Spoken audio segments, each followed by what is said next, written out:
J'avais besoin de m'éloigner de la ville, de son bruit constant, de sa lumière artificielle, et de l'agitation qui semblait ne jamais s'arrêter.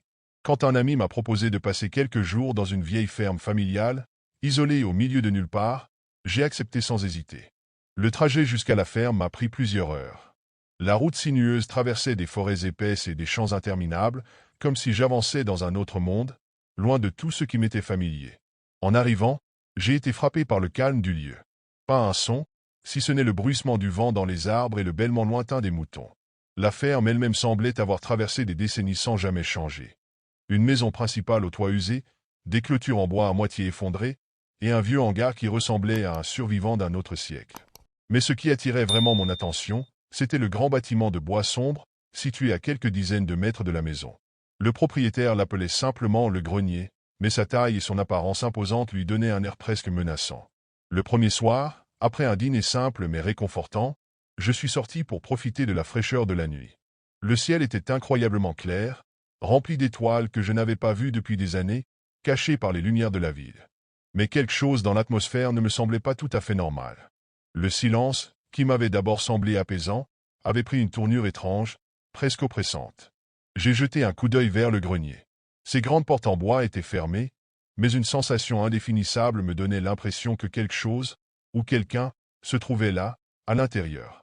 J'ai tenté de me rassurer, de me convaincre que c'était seulement mon imagination, exacerbée par la solitude et l'obscurité.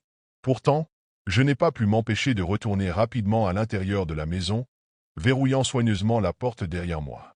La nuit était tombée complètement, enveloppant la ferme d'une obscurité presque palpable. J'avais essayé de me plonger dans un livre pour me distraire, mais je n'arrivais pas à me concentrer. Chaque grincement des planches sous mes pieds ou chaque souffle du vent contre les fenêtres me faisait lever la tête. Il y avait quelque chose dans l'air, une tension que je ne pouvais pas expliquer. Un peu avant minuit, je décidai de jeter un coup d'œil dehors, comme pour me prouver que tout allait bien. Armé d'une vieille lampe torche que j'avais trouvée dans la maison, j'ouvris lentement la porte.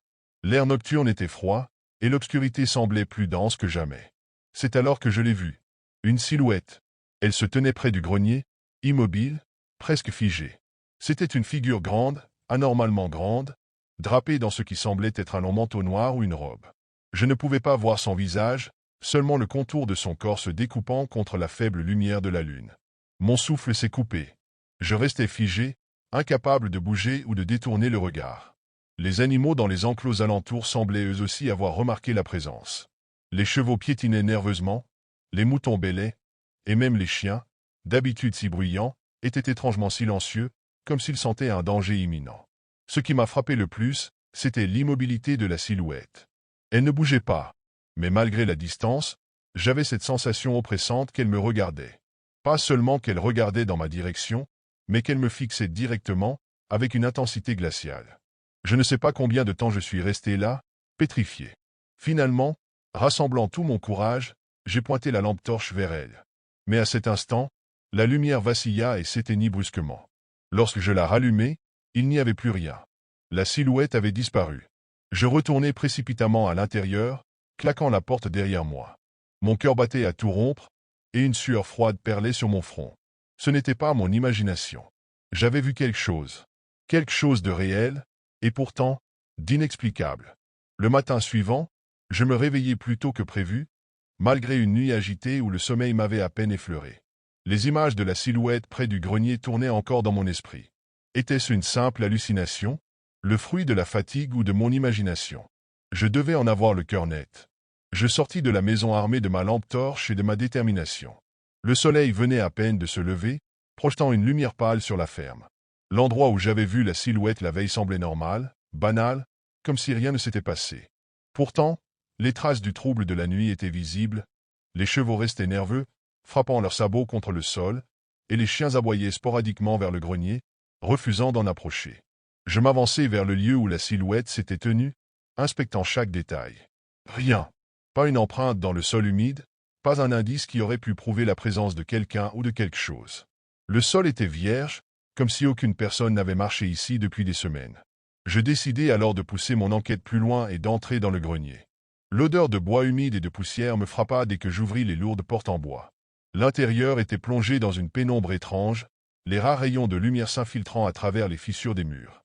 Des outils rouillés, des bottes de foin empilées de manière désordonnée, et une vieille échelle étaient les seules choses qui semblaient habiter cet endroit.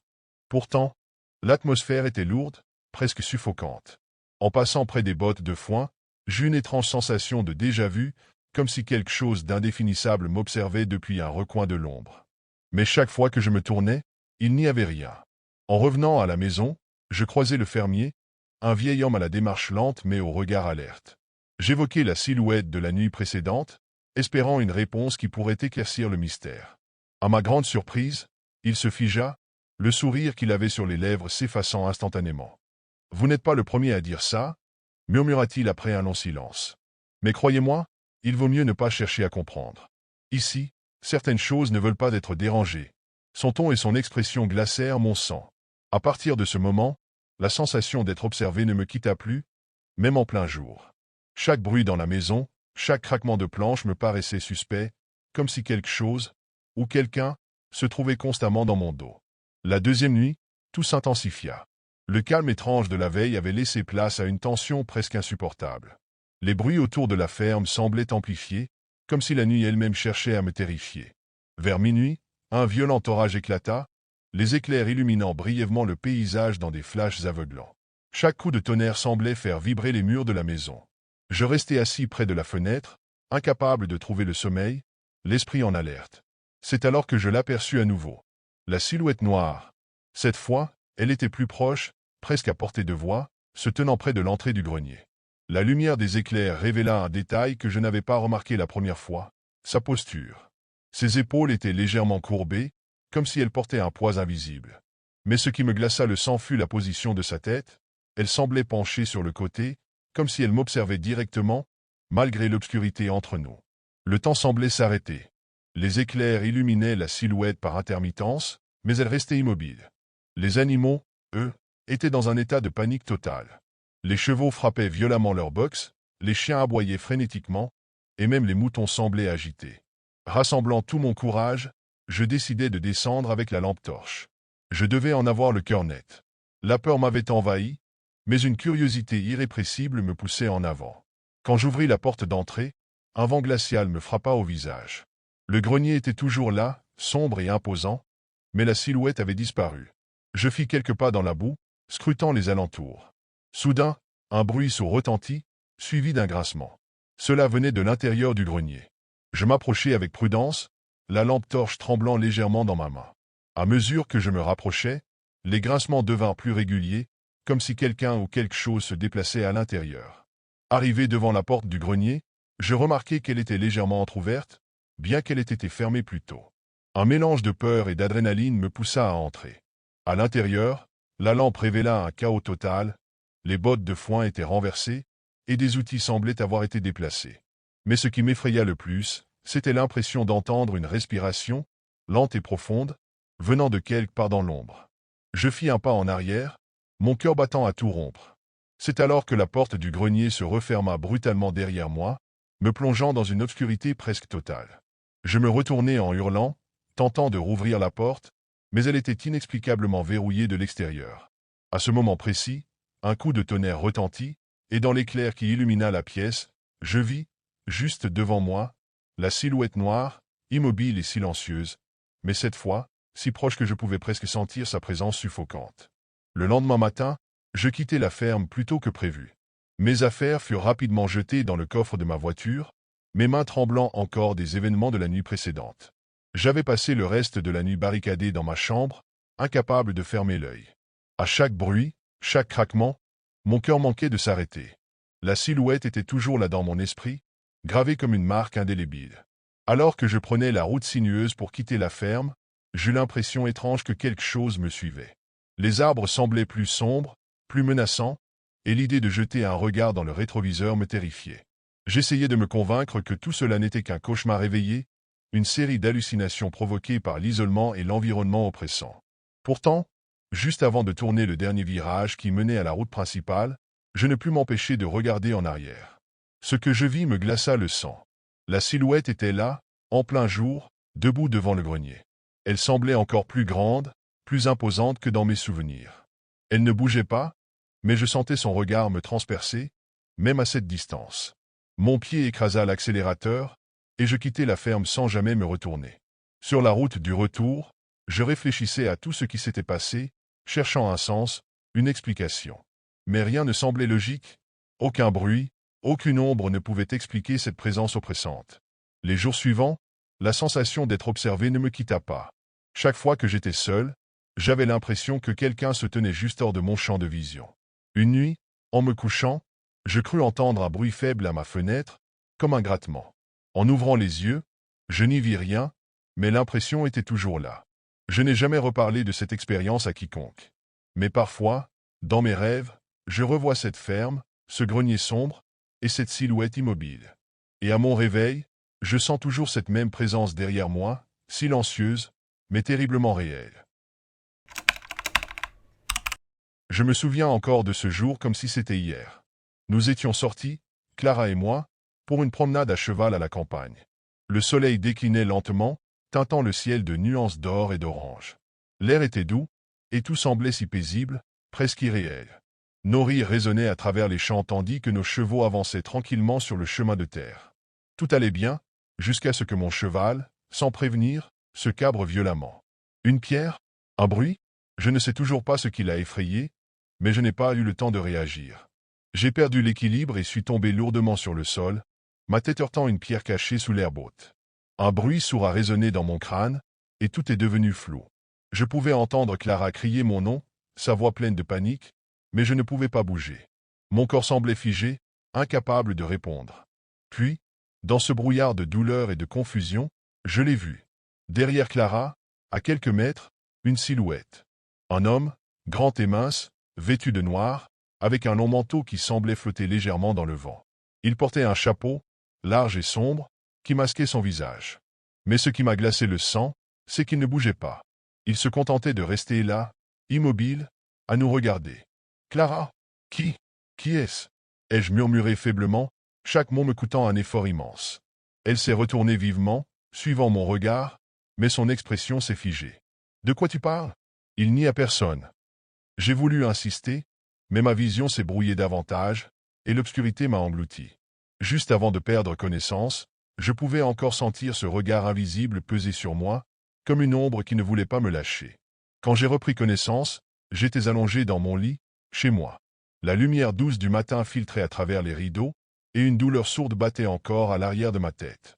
Clara était assise près de moi, un mélange de soulagement et d'inquiétude dans le regard. « Tu m'as vraiment fait peur, tu sais. » Sa voix était douce, mais je pouvais sentir qu'elle n'avait pas encore totalement digéré ce qui s'était passé. Elle m'a raconté qu'après ma chute, elle avait appelé à l'aide et un fermier des environs nous avait aidé à me ramener à la maison. Un médecin était venu plus tard pour vérifier que je n'avais rien de grave, une commotion, mais rien de plus, apparemment. Pendant qu'elle parlait, des fragments flous de ce qui s'était passé me revenaient en mémoire. Le choc, la douleur, et cet homme. Cette silhouette sombre, immobile derrière elle. Clara, qui était l'homme dans le champ?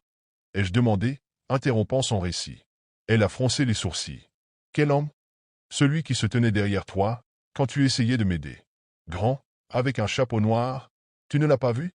Son expression s'est figée, comme si elle essayait de comprendre. Puis, elle a secoué la tête. Il n'y avait personne, Julie. C'était juste nous deux. Son ton était ferme, mais je pouvais voir dans ses yeux qu'elle se demandait si je délirais encore à cause de la commotion. Pourtant, je savais ce que j'avais vu. Ce n'était pas une hallucination. Les jours suivants, j'ai essayé de me convaincre qu'elle avait raison, que mon esprit avait simplement joué un mauvais tour sous l'effet du choc. Mais chaque fois que je fermais les yeux, je revoyais cette silhouette. Immobile, observant. Et, étrangement, une part de moi savait qu'il n'en resterait pas là. Les nuits qui ont suivi l'accident ont été tout sauf reposantes.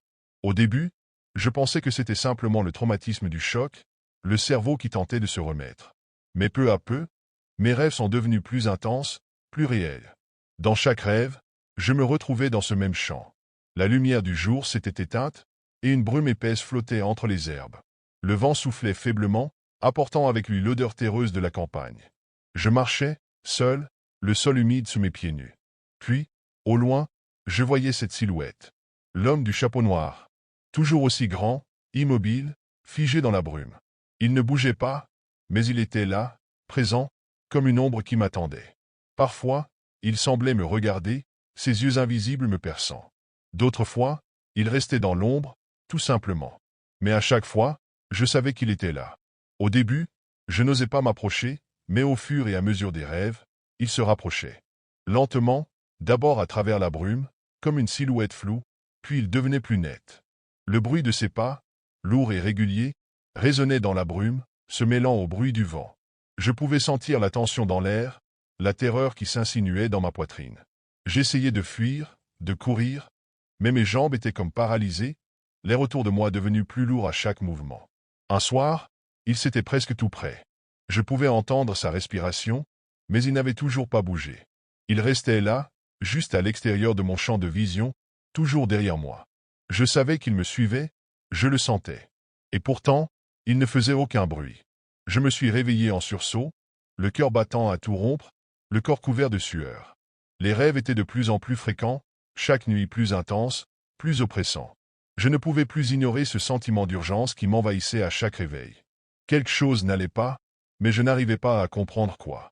Et chaque matin, quand je parlais de ces rêves à Clara, elle haussait les épaules et me disait que c'était normal après un accident, que c'était le stress, le choc.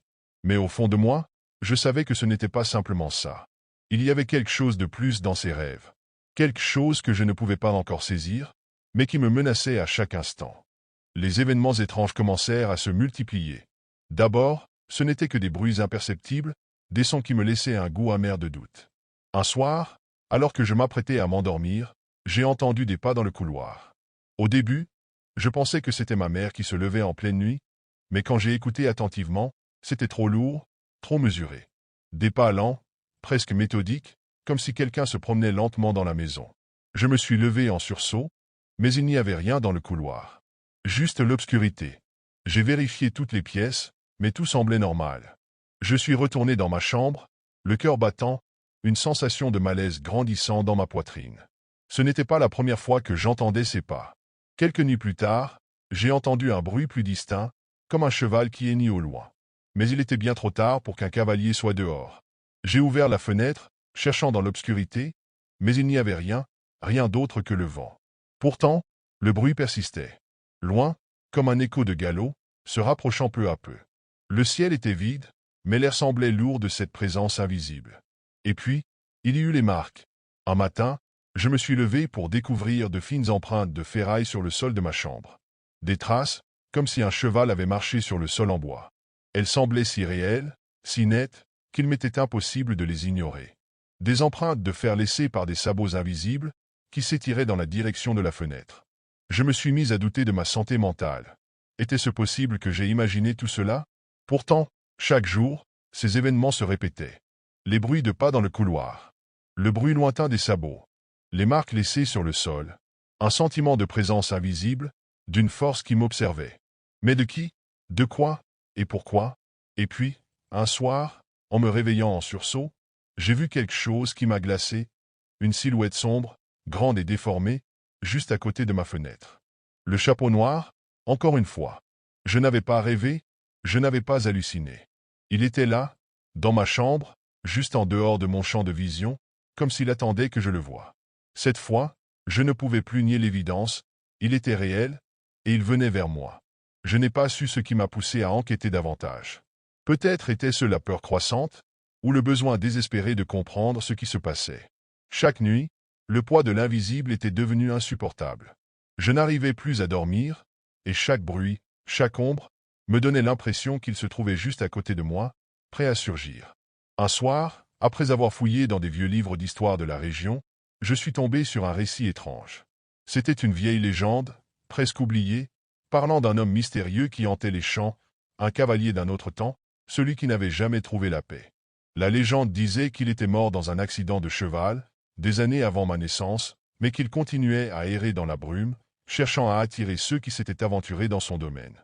Le plus perturbant dans cette histoire, c'était la description du cavalier, un homme grand, vêtu de noir, portant un chapeau. La ressemblance avec l'homme de mes rêves était frappante. Mais comment était-ce possible?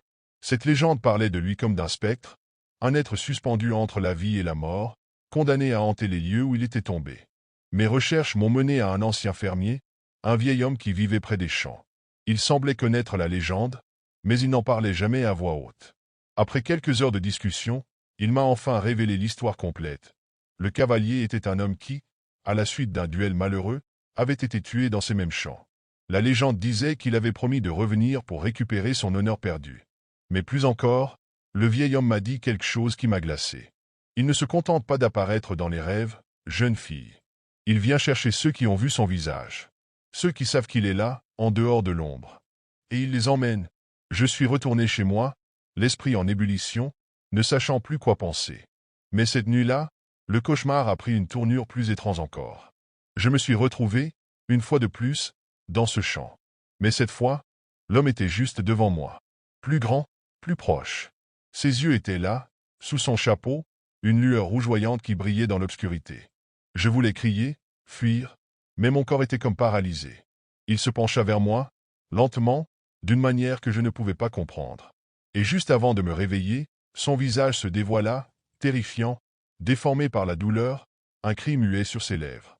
Je me suis réveillé en hurlant, le cœur battant la chamade, mais une part de moi savait que ce n'était pas encore fini. La présence, l'homme, il était plus proche que jamais. Il m'avait enfin trouvé. Et maintenant, il n'allait plus me lâcher. Nous étions 4 ce soir-là.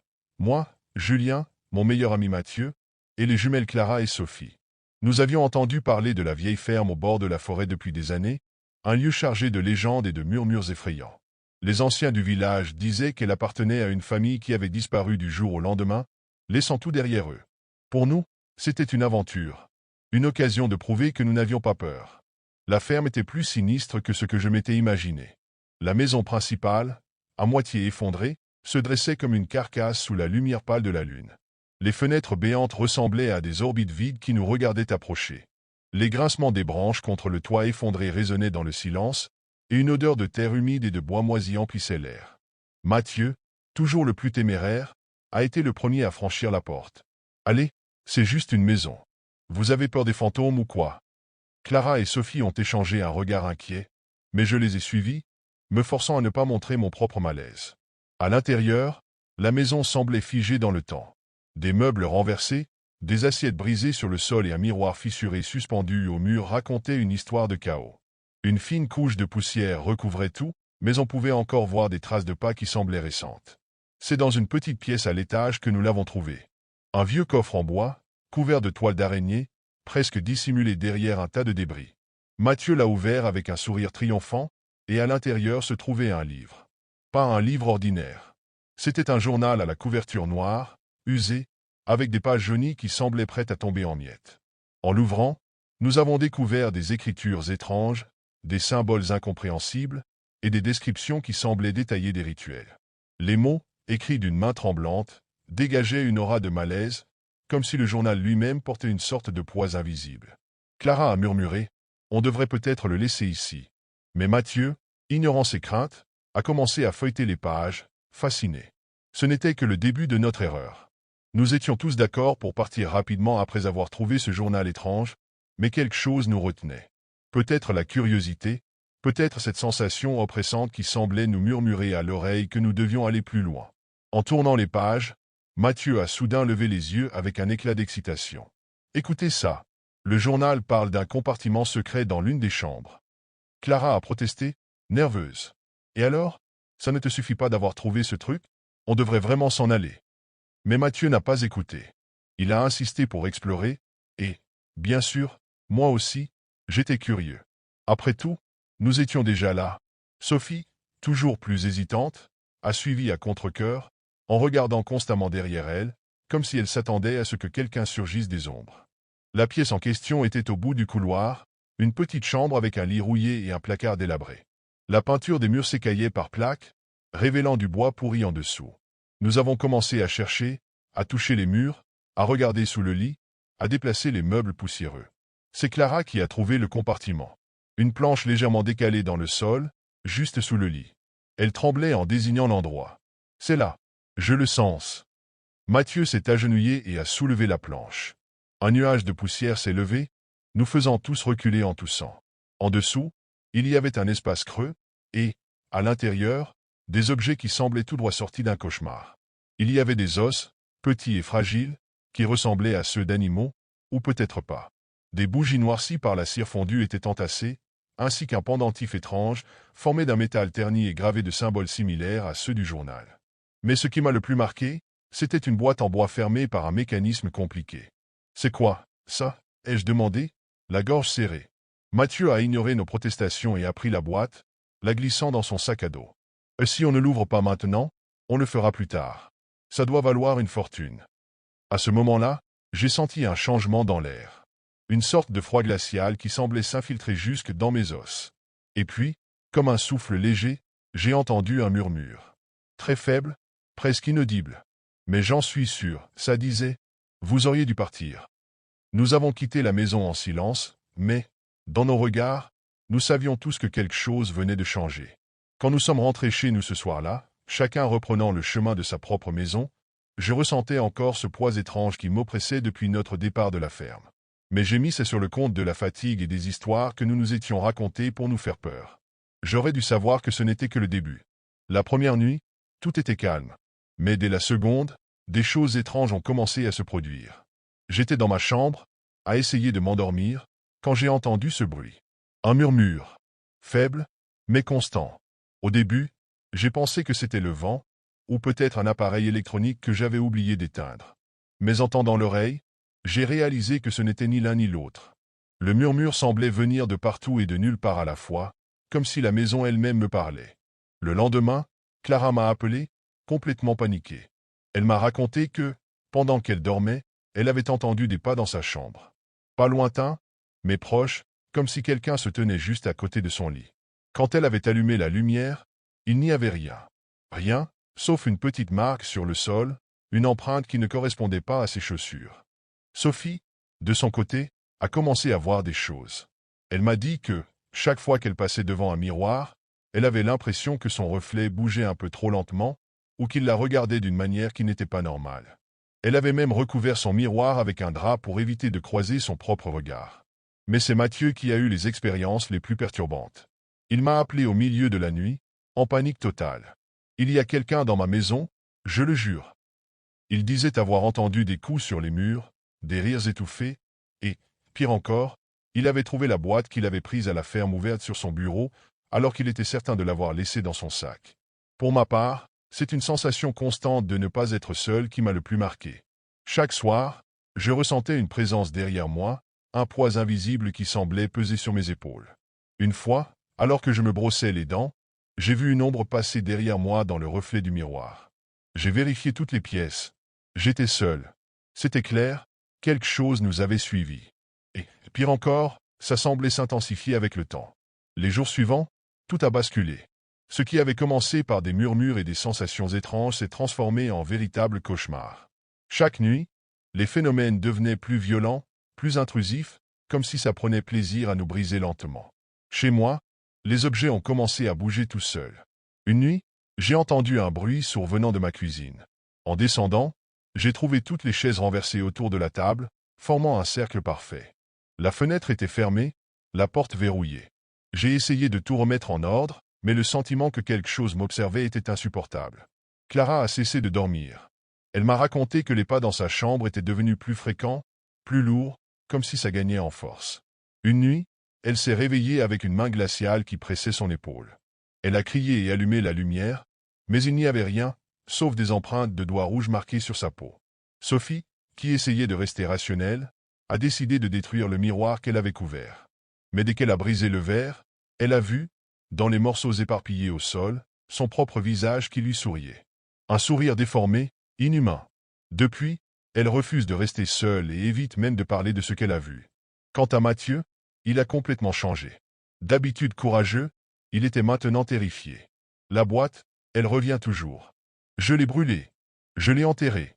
Mais chaque matin, elle est là, sur mon lit. Il disait aussi entendre une voix. Une voix douce, presque séduisante, qui lui murmurait des promesses dans son sommeil. Mais à chaque fois qu'il écoutait, des choses terribles arrivaient. Une nuit, il nous a appelés, paniqués. Je crois que ça veut qu'on retourne à la ferme. Sinon, ça ne s'arrêtera jamais. Nous savions qu'il avait raison. Chaque jour qui passait, nous perdions un peu plus pied. La peur était omniprésente, comme une ombre qui nous suivait partout. Nous n'avions plus le choix. Il fallait revenir là où tout avait commencé, Mais une question restait dans nos esprits. Et si revenir ne faisait qu'empirer les choses? Nous avons décidé d'y retourner. À contre-cœur, mais poussés par une peur viscérale et l'espoir que cela mettrait un terme à l'enfer que nous vivions. La nuit où nous avons pris cette décision, un silence presque oppressant a envahi nos maisons. Comme si ça savait que nous allions revenir et attendait notre retour. Nous sommes arrivés à la ferme juste avant minuit. L'endroit semblait encore plus sinistre qu'avant. La lune, voilée par des nuages épais, projetait des ombres mouvantes sur les murs délabrés. Le vent sifflait à travers les fissures, et une odeur métallique, presque de sang, flottait dans l'air. Mathieu portait la boîte, bien qu'il ait essayé de s'en débarrasser à plusieurs reprises. Elle nous a amenés ici, alors c'est ici qu'elle doit rester, a-t-il murmuré, visiblement terrifié. Nous avons gravi les escaliers, lentement, comme si chaque pas nous rapprochait de quelque chose d'inéluctable. De retour dans la pièce où tout avait commencé, nous avons replacé la boîte dans le compartiment sous le plancher. Clara, tremblante, a proposé de réciter une prière, mais avant qu'elle ne puisse commencer, un bruit sourd s'est fait entendre. Un grincement profond, comme si la maison elle-même respirait. Puis, le silence. Et c'est là que ça a commencé. Les murs ont semblé vibrer, des ombres ont dansé autour de nous, prenant des formes humaines, mais distordues. Des murmures nous entouraient, devenant de plus en plus forts, jusqu'à se transformer en hurlements stridents. Clara s'est effondrée, les mains sur les oreilles, hurlant à son tour. Sophie pleurait, répétant sans cesse « On n'aurait jamais dû revenir ». Puis, Mathieu a crié. Il regardait fixement la boîte, qui s'était ouverte toute seule. À l'intérieur, un objet que nous n'avions jamais vu auparavant, une espèce de pierre noire, luisante, gravée de symboles étranges. Il l'a saisie, comme possédé, et avant que nous puissions l'arrêter, il a murmuré quelque chose dans une langue inconnue. Un vent glacial a balayé la pièce, nous projetant contre les murs. Et là, devant nous, une silhouette est apparue. Immense, sombre, ses yeux brillants d'un rouge incandescent. Elle n'avait rien d'humain. Une voix rauque et caverneuse a résonné dans nos têtes. « Vous m'avez libéré. » Nous nous sommes réveillés à l'aube, étalés dans l'herbe devant la ferme. La maison était en ruine, effondrée comme si elle avait été abandonnée depuis des siècles. Mathieu était introuvable. Depuis cette nuit-là, rien n'est revenu à la normale. Clara a quitté le village, disant qu'elle ne pouvait plus rester près de cet endroit. Sophie est enfermée dans un hôpital, traumatisée par ce qu'elle appelle « les ombres vivantes ». Et moi, je ressens encore cette présence. Chaque nuit, je rêve de la silhouette et de ses yeux rouges. Je sais qu'elle est toujours là, et qu'un jour, elle reviendra. Quand j'étais enfant, je vivais dans une ferme isolée, entourée de champs à perte de vue et de collines silencieuses. C'était un endroit tranquille, où le temps semblait s'écouler plus lentement. Mon quotidien se partageait entre des jeux dans l'herbe haute, l'aide à mes parents pour les petites tâches, et les longues soirées à regarder le coucher du soleil depuis le porche en bois. Nous n'avions pas beaucoup de voisins, juste quelques familles dispersées à plusieurs kilomètres. La ferme était notre monde, et je me sentais en sécurité, protégé par cette bulle de solitude. Un après-midi d'été, alors que le soleil était haut dans le ciel et que les cigales chantaient, j'étais près de l'entrée de la ferme, à ratisser des feuilles sèches sous le grand chêne. La chaleur était écrasante, et j'avais hâte de finir pour retourner dans la maison et boire un verre d'eau fraîche. C'est à ce moment-là que j'ai entendu un bruit de moteur au loin. En levant les yeux, j'ai vu une vieille camionnette bleue s'approcher lentement par le chemin de terre. Elle semblait hors d'âge, avec des morceaux de peinture écaillés et une fumée noire s'échappant du pot d'échappement. Je me souviens avoir ressenti une légère tension dans mon estomac, une sensation étrange que je ne comprenais pas encore. À cet âge, je ne connaissais pas vraiment la peur, mais quelque chose dans cette scène me mettait mal à l'aise.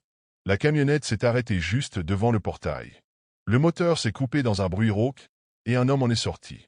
Il était grand, avec des vêtements sales et usés, et son visage était couvert d'une barbe désordonnée. Malgré son sourire, quelque chose dans son regard me semblait faux, presque dérangeant.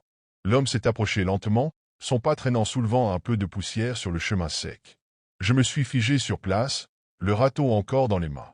Il m'a adressé un sourire large, mais qui ne parvenait pas à adoucir son expression. Ses yeux étaient sombres, presque vides, et fixaient les miens avec une insistance qui me mettait mal à l'aise. « Et, petite, commence-t-il d'une voix rauque. Ma camionnette ne veut plus démarrer. Tu pourrais m'aider à pousser un peu ?» Il a pointé du doigt l'arrière de son véhicule, mais je n'ai pas bougé. Son ton semblait cordial, mais il y avait une tension sous-jacente, quelque chose que mon jeune esprit ne pouvait pas définir. Je n'avais jamais vu cet homme auparavant, et il n'avait rien d'un voisin. Je me souviens avoir balbutié quelque chose, je ne sais pas, à peine audible, en reculant d'un pas. Mais il a continué à parler, se penchant légèrement pour réduire la distance entre nous. Ce sera rapide, juste une petite aide, insiste-t-il. Il m'a lancé un autre sourire, mais cette fois, je pouvais voir ses dents jaunies, et son visage semblait étrangement tendu, presque impatient. Mon regard a dérivé vers la camionnette. L'arrière était rempli de choses en désordre, des cordes emmêlées, une vieille bâche déchirée, et ce qui ressemblait à des outils de bricolage rouillés. Un détail particulier m'a frappé, l'odeur. Une odeur âcre, de métal et d'essence, semblait émaner du véhicule. Mon cœur battait plus vite, et un instinct prochon, presque animal, m'a poussé à faire un pas en arrière. C'est à ce moment-là que j'ai entendu la voix de ma mère, forte et claire, m'appeler depuis la maison. Mon prénom. Viens ici tout de suite. La voix de ma mère résonnait, autoritaire et urgente, brisant le silence lourd qui s'était installé. Mon regard s'est immédiatement tourné vers la maison, et je l'ai vue sur le porche, une main sur la hanche, l'autre tenant un torchon. Elle me fixait avec une expression que je n'avais jamais vue auparavant, un mélange de colère et de peur. L'homme s'est redressé brusquement, son sourire s'effaçant en une fraction de seconde. Son regard a changé, devenant plus froid, presque agacé. « Ta mère t'appelle » marmonna-t-il, d'une voix basse et tendue. Il a fait un pas en arrière, puis un autre, jusqu'à atteindre la porte de sa camionnette. Il ne disait plus rien, mais ses yeux me suivaient, perçants, presque accusateurs. Je n'osais pas bouger. Ce n'est que lorsque ma mère a crié à nouveau, plus fort cette fois, que j'ai laissé tomber le râteau et que j'ai couru vers elle. En montant les marches du Porsche, je me suis retourné une dernière fois. L'homme était déjà dans sa camionnette, démarrant le moteur d'un geste rapide. La fumée noire s'échappait à nouveau du pot d'échappement tandis qu'il faisait marche arrière, son regard fixé sur nous à travers la vitre sale. Ma mère a posé une main ferme sur mon épaule, me tirant doucement à l'intérieur de la maison. « Ne t'approche jamais des étrangers, tu m'entends ?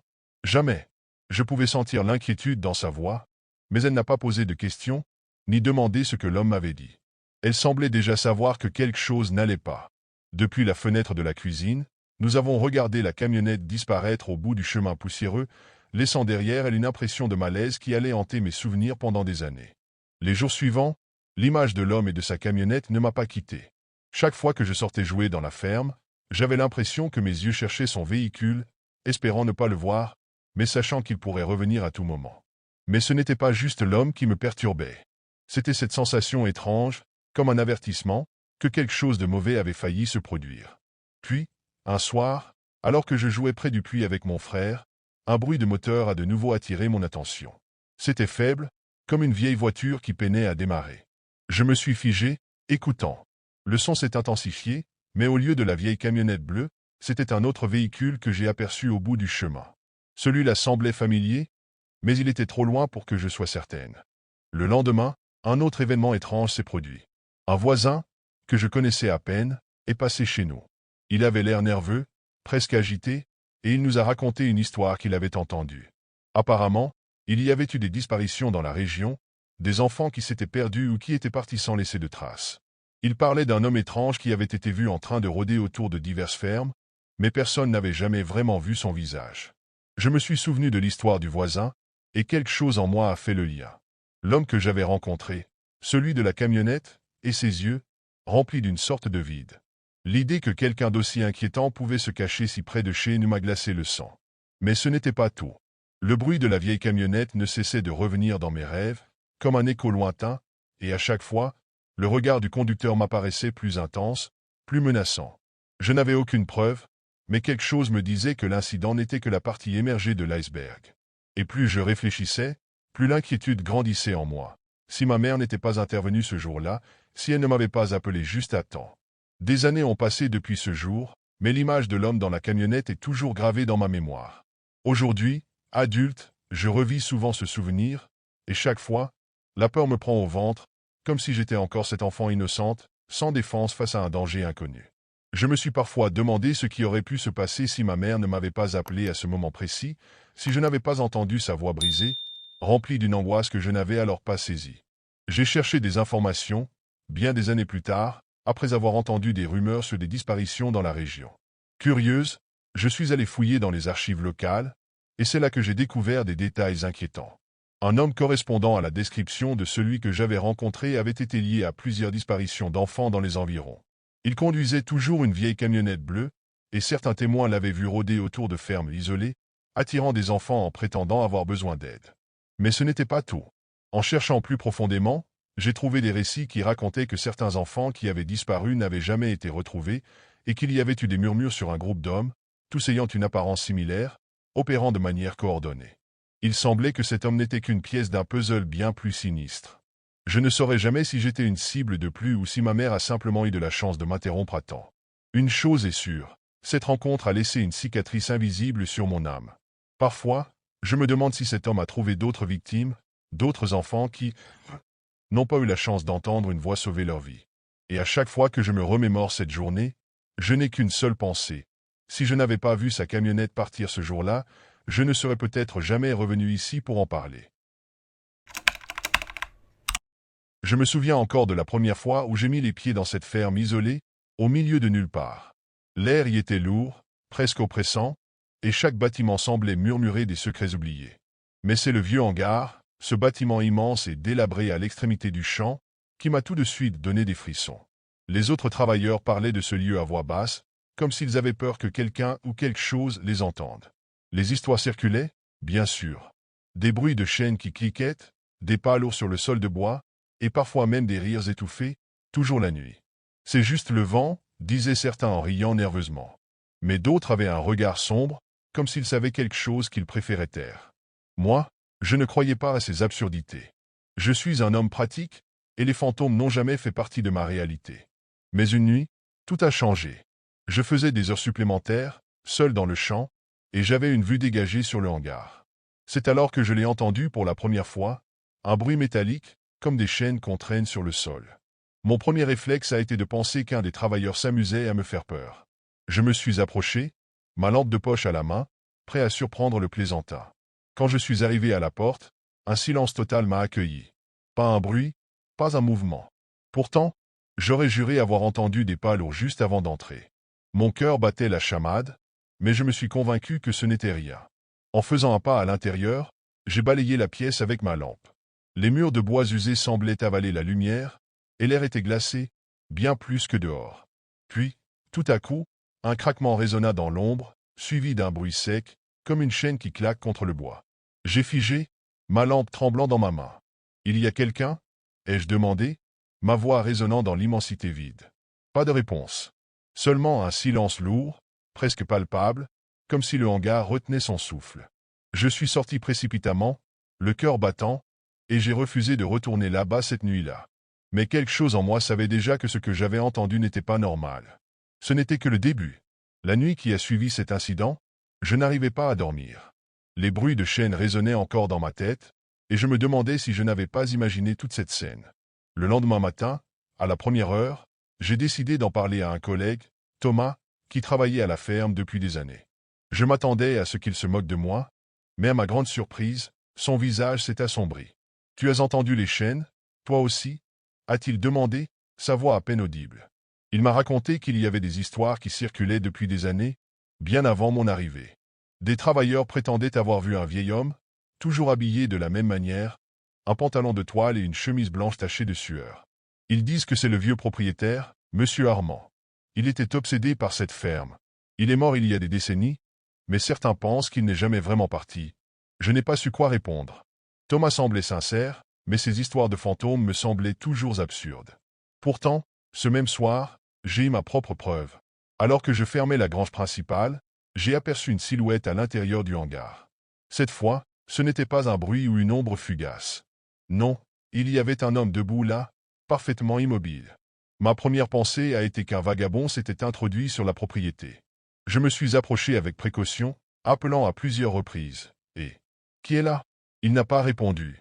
Il restait là, dos à moi, ses épaules légèrement voûtées comme un vieil homme fatigué. J'ai allumé ma lampe de poche et l'ai braquée sur lui, mais ce que j'ai vu m'a glacé le sang. Il n'y avait personne. La silhouette avait disparu, comme si elle n'avait jamais été là. Le lendemain, j'ai partagé ce que j'avais vu avec d'autres travailleurs. L'un d'eux, un ancien de la ferme, a hoché la tête gravement. C'est lui. C'est Monsieur Armand. Il garde encore un œil sur ces terres. À partir de ce moment-là, j'ai su que quelque chose n'allait pas. Ce hangar n'était pas simplement vieux ou délabré. Il était hanté, et je commençais à comprendre pourquoi personne ne voulait s'y attarder après la tombée de la nuit. Les jours qui ont suivi, les événements étranges se sont intensifiés. Ce n'était plus seulement des bruits ou des silhouettes fugaces. C'était une présence, palpable, écrasante. Chaque fois que je passais près du hangar, je sentais comme un poids invisible sur mes épaules, un regard perçant qui me scrutait. Les autres travailleurs commençaient à éviter l'endroit, inventant des excuses pour ne pas s'en approcher. Un soir, alors que je travaillais seul dans le champ, j'ai entendu à nouveau ces chaînes, mais cette fois, elles semblaient beaucoup plus proches. J'ai éteint ma machine et tendu l'oreille. Des pas lourds résonnaient sur le sol de bois du hangar, un rythme lent et régulier. Quelqu'un marchait là-dedans, j'en étais sûr. Ma lampe de poche à la main, j'ai pris mon courage à deux mains et je suis allé vérifier.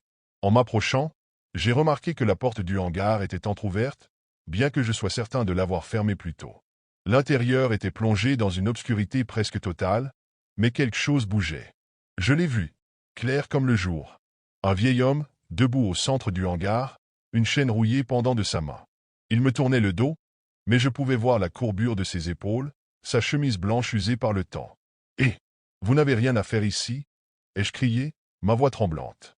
Il a tourné légèrement la tête, juste assez pour que je distingue un visage ridé et des yeux sombres, vides d'humanité. Puis, en un instant, il a disparu. Il ne s'est pas enfui. Il n'a pas couru. Il s'est simplement effacé, comme une fumée soufflée par le vent. Je suis resté figé, ma lampe tremblant dans ma main.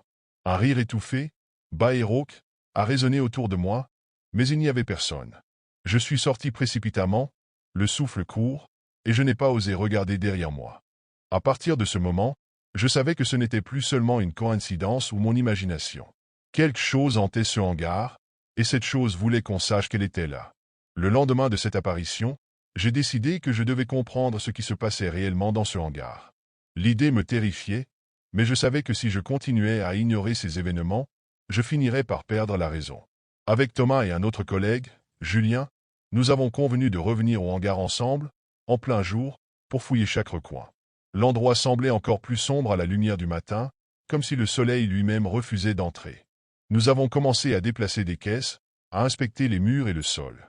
Après quelques heures, Julien a remarqué une trappe dissimulée sous un vieux tapis de jute, au fond du hangar. Elle était si bien camouflée que personne n'aurait pu la voir sans chercher attentivement. En ouvrant la trappe, une odeur de terre humide et de métal rouillé s'est échappée. Une échelle en bois menait à un petit sous-sol. Nous avons échangé des regards hésitants, mais Thomas a pris les devants et est descendu, suivi de près par Julien.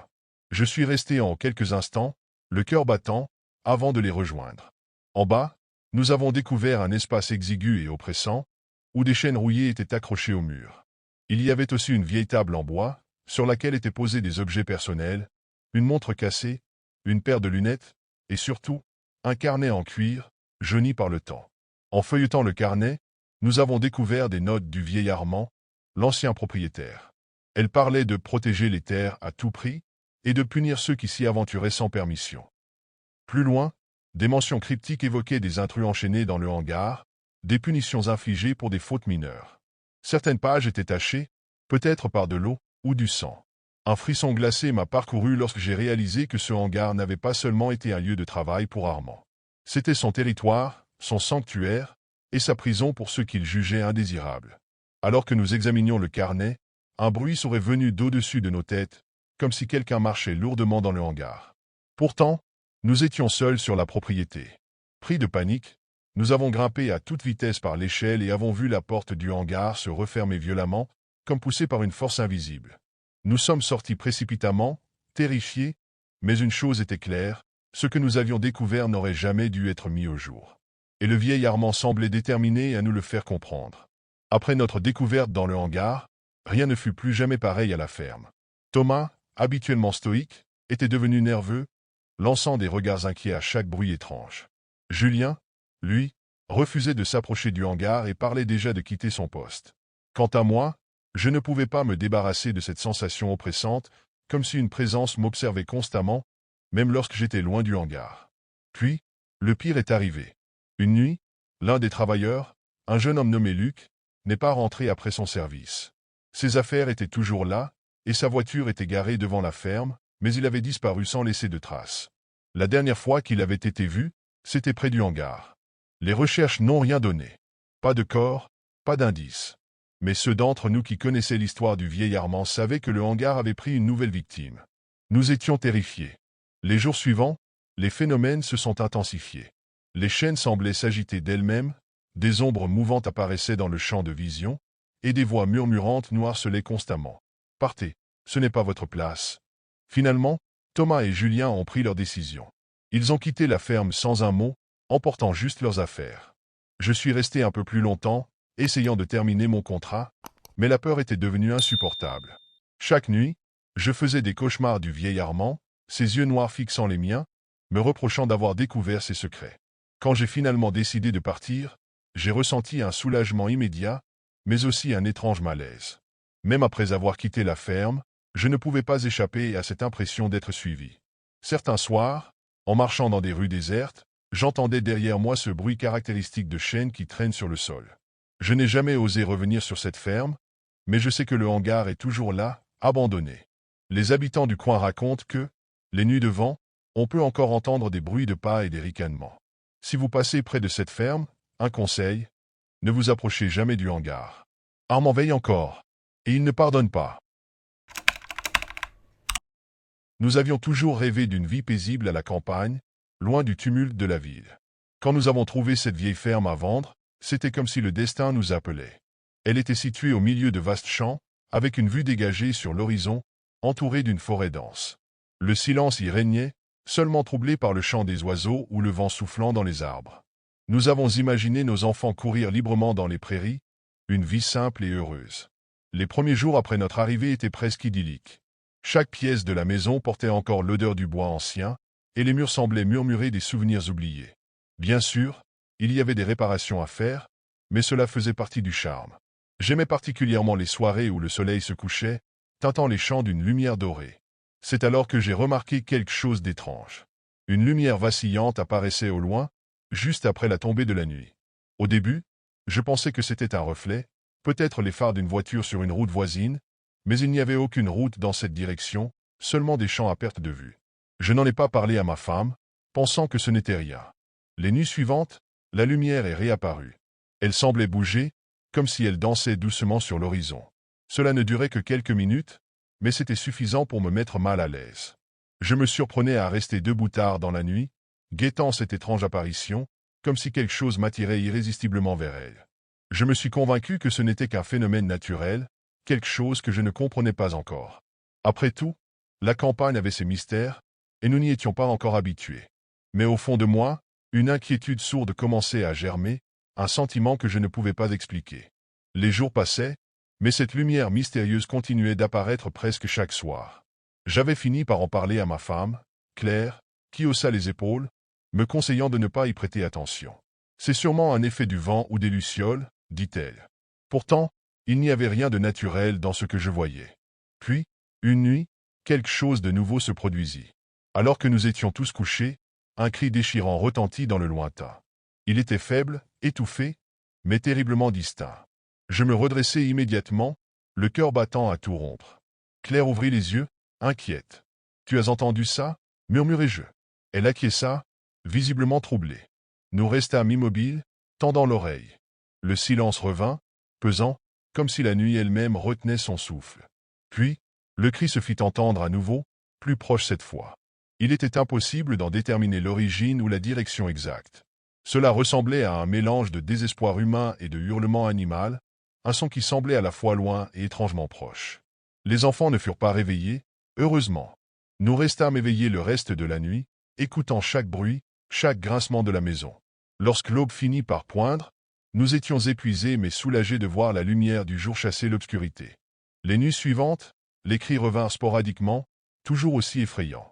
Je pris l'habitude de patrouiller dans la maison une lampe torche à la main, scrutant l'extérieur par les fenêtres. Pourtant, je ne vis jamais rien. Ni mouvement, ni trace, seulement cette lumière vacillante qui continuait son étrange danse au loin, comme si elle observait nos réactions. Claire commença à montrer des signes de nervosité. Peut-être que c'est un animal blessé, suggéra-t-elle un soir, sans grande conviction. Mais moi, je savais que ce que nous entendions n'avait rien de naturel. Et pire encore, Je commençais à avoir la sensation que cette chose, quoi qu'elle soit, nous surveillait. Les semaines passèrent, et ce qui était autrefois une inquiétude discrète se transforma en une angoisse omniprésente. Les phénomènes étranges s'intensifièrent. Les cris, bien que toujours sporadiques, semblaient se rapprocher, comme si quelque chose se frayait lentement un chemin vers nous. Mais ce n'était pas tout. À l'intérieur de la maison, des choses commencèrent à se produire. Un matin, en descendant dans la cuisine, je trouvai toutes les chaises de la table retournées, posées soigneusement sur leur dossier. J'accusai les enfants d'avoir fait une farce, mais leur air confus et effrayé me convainquit du contraire. Une autre nuit, alors que je m'étais levé pour boire un verre d'eau, j'entendis le plancher grincer derrière moi. Je me retournai brusquement, la gorge nouée, mais il n'y avait rien. Claire, de son côté, commença à avoir des cauchemars. Elle se réveillait en sueur, criant qu'elle voyait des silhouettes dans la maison, des ombres immobiles qui semblaient la fixer. Elle me raconta un rêve particulièrement troublant où elle était enfermée sous terre, entourée d'os et de voix murmurantes qui l'imploraient de les aider. Ce n'était pas un rêve, me confia-t-elle un matin, la voix tremblante. C'était trop réel, comme si j'étais vraiment là. Mais ce qui me troubla le plus arriva une nuit où je tentai, une fois de plus, de suivre la lumière dans les champs. Armé d'une lampe torche, je sortis dans l'obscurité, avançant lentement dans la direction où la lumière semblait danser. Plus je m'approchais, plus elle s'éloignait, comme si elle jouait avec moi. Puis, soudainement, ma torche s'éteignit, me laissant dans une obscurité totale. Ce fut à ce moment-là que j'entendis un cri. Pas un cri lointain comme d'habitude, mais un hurlement proche, terriblement proche, comme si quelqu'un était juste derrière moi. Paralysé, je restai immobile, retenant mon souffle, priant pour que ce soit mon imagination. Quand j'eus enfin le courage de me retourner, il n'y avait rien, seulement la nuit et un silence oppressant. Je rentrai précipitamment à la maison, le cœur battant, pour trouver Claire m'attendant sur le seuil, pâle comme un linge. Les enfants ont entendu quelqu'un chuchoter dans leur chambre, me dit-elle. À cet instant, je sus que ce n'était pas seulement la maison ou les champs qui étaient hantés. C'était nous. Les événements étranges culminèrent lorsque nous décidâmes de faire examiner les fondations de la maison. Tout avait commencé par un léger affaissement du sol dans l'arrière-cuisine, une fissure qui s'élargissait de jour en jour. Nous pensions que c'était simplement dû à l'âge de la maison, mais au fond de moi, j'espérais que creuser révélerait une explication rationnelle à tout ce qui se passait. L'ouvrier que nous avions engagé arriva tôt un matin. Il était un homme robuste, habitué aux vieilles maisons comme la nôtre. Après quelques heures de travail, il frappa à notre porte, visiblement troublé. « Vous devriez venir voir ça » dit-il, l'air grave. Nous le suivîmes à l'arrière-cuisine, où il avait creusé un trou d'1 mètre de profondeur. Sous la lumière de sa lampe, quelque chose brillait faiblement dans la terre. À mesure qu'il dégageait le sol, l'objet prit forme. C'était un os. Un fémur humain. Claire porta une main tremblante à sa bouche, horrifiée. « Ce n'est pas possible, » murmura-t-elle. Mais ce n'était que le début. En continuant à creuser, l'ouvrier déterra d'autres ossements, ainsi que de petits objets rouillés, des bijoux, une vieille boîte en métal, et ce qui ressemblait à une poupée de chiffon décomposée. Le trou était devenu une sorte de charnier. Les os semblaient vieux, noircis par le temps, mais l'ouvrier affirma que certains paraissaient plus récents. « Ça ne date pas de centaines d'années, » dit-il en secouant la tête. « Peut-être quelques décennies, pas plus. » Terrifiés, nous interrogeâmes nos voisins sur l'histoire de la maison. Un vieil homme, qui vivait dans la région depuis toujours, nous raconta à contre-cœur une légende locale. Il y avait des rumeurs selon lesquelles la ferme avait appartenu à une famille il y a longtemps, des gens qui avaient mystérieusement disparu sans laisser de traces. Certains disaient qu'ils avaient été assassinés par un vagabond, d'autres croyaient qu'ils avaient simplement fui après avoir été maudits. Les murmures à propos de rituels anciens et de disparitions inexpliquées ressurgirent dans mon esprit. Et cette lumière que nous avions vue dans les champs, était-elle liée à ces âmes perdues, essayant de nous dire quelque chose? Ce soir-là, la maison sembla plus lourde que jamais. Chaque craquement du bois, chaque souffle du vent contre les fenêtres, me donnait l'impression que nous n'étions pas seuls. Et pour la première fois, je me demandais sérieusement si nous étions en sécurité ici. Cette nuit-là fut la plus terrifiante de ma vie. Après la découverte des ossements, il semblait que quelque chose dans la maison s'était réveillé. L'atmosphère était oppressante, et même les enfants, habituellement insouciants, avaient cessé de jouer bruyamment, préférant rester près de nous, silencieux. Tout commença vers minuit. Nous étions allongés dans notre lit, essayant de trouver le sommeil, quand un bruit sourd résonna à l'étage. Cela ressemblait à un objet lourd tombant sur le sol. Claire sursauta, agrippant ma main. « Les enfants » murmura-t-elle. Mais je savais que ce n'était pas eux. Je pris la lampe torche sur ma table de chevet et montai les escaliers, le cœur battant. Chaque marche grinçait sous mes pieds, et l'air semblait de plus en plus glacé à mesure que j'approchais des chambres. Quand j'ouvris la porte de la chambre des enfants, ils étaient blottis ensemble dans le même lit, les yeux grands ouverts. « Papa, c'est revenu » chuchota ma fille. « Quoi » demandai-je, à moitié paralysé par la peur. « La voix » dit-elle, en pointant un coin sombre de la pièce. Je braquai ma lampe vers l'endroit indiqué, mais il n'y avait rien. Cependant, une odeur nauséabonde flottait dans l'air, une odeur de terre humide et de putréfaction. Avant que je ne puisse dire quoi que ce soit, un bruit éclatant retentit en bas. C'était comme si tous les meubles de la maison avaient été renversés d'un seul coup. Je dévalai les escaliers, suivi de près par Claire et les enfants. Dans le salon, la scène était surréaliste. Tous les meubles avaient été déplacés et empilés au centre de la pièce, formant une sorte de tour instable. Les murs étaient couverts de marques de mains, comme si quelqu'un ou quelque chose les avait griffés avec une frénésie désespérée. Ce fut la goutte d'eau. Sans réfléchir, nous prîmes nos clés et quittâmes la maison en pleine nuit, laissant tout derrière nous.